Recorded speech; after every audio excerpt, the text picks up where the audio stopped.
ชีวิตหนึ่งนี้โลกของคอยเข้าใจยากแต่อย่าจากคอยไป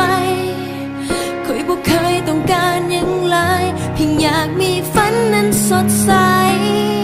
เพียงให้เวลาความหาเปิดใจศรัทธาเชื่อมั่นวันในวันหนึ่งคอยจะหายดีด้วยพลังยังหาคอยจึงอยู่และยังก้าวไปเพียงจับมือกันไว้ให้คอยหูเจ้ายังอยู่บนนี้ในทุกๆเวลาที่คอยหลับตาจะเห็นเจ้าอยู่ในใจให้คอยอุ่นใจ